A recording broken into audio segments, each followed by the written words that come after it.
What's good guys, and welcome back to a new video. So today I'll be talking about Demonfall, the game that recently updated and jumped to over 10,000 players. In this video I'll be covering topics about how this game can unleash its full potential. The video will be split up into chapters with different topics covering various categories. Hope y'all enjoy this one, and let's begin. Okay, so the main reason I made this video was because of the progression of this game. I personally think it's simply just too slow.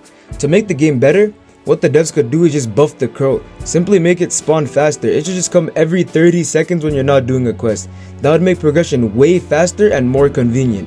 Now a quick tip. For a good source of XP, only do the rescuing Slayer quest and saving a village quest. Saving a village gives almost 2,000 XP and almost $600. Rescuing a Slayer gives 2,000 XP and almost $100. Ignore the green demon quest and the demon hunt quest. By doing this and waiting for Kagaku and Gyutaro to spawn, leveling up will be way faster. Next thing I want to talk about is respawns and healing. I can't be the only one that thinks respawning at 5 HP is completely absurd. I don't know what the devs were thinking with this one, but I think it's bullshit. Speaking of respawns, there should be a 5-second immunity when players respawn to nerf spawn killing. I've been a victim of this to Kagaku and real players. Speaking of real players, when dying in PvP, they should nerf the money loss. In the game, you currently lose 25% of money per death. I just think this is also absurd.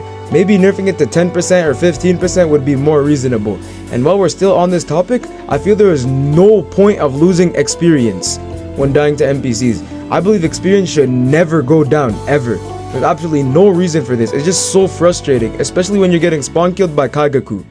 Next topic I want to speak of is the healing for the Slayers. Now, eating food and healing 1 HP at a time is pretty good and unique, but I think there just should be like another way to heal, kind of like bandages. Maybe you can buy bandages, like purchase them for $100, just like the meat, which heal the player for 20 HP per bandage. This would help in so many ways. Fighting bosses like Kagaku and Gyutaro will become much more convenient. Also, speaking of this topic, they should buff limitless regeneration and demons in general. I'll talk about this more in a separate topic. Recalling back to the first topic I spoke of regarding the progression of the game, I think they should add a game mode you can do before Prestige 5, available to demons and slayers. As most of you know, there's the raids in the game which are only available to players that have Prestige 5 and up. This is a very good source of XP, but another game mode for lower prestige players would go crazy.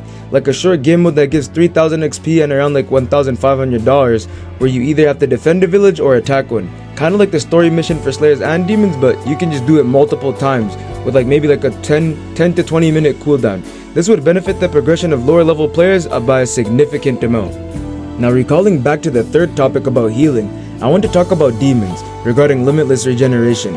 Currently it heals 60 HP of the player in 10 seconds. Sorry to break it to you, but this is completely trash, especially for a race that's best attribute is related to their regeneration. It should at least heal half of the player's HP minimum, so around 110 HP. It's cancelable anyway, so it definitely needs a buff. I read somewhere, I don't remember where, but someone was saying buff demons HP and base regeneration. I completely agree with this.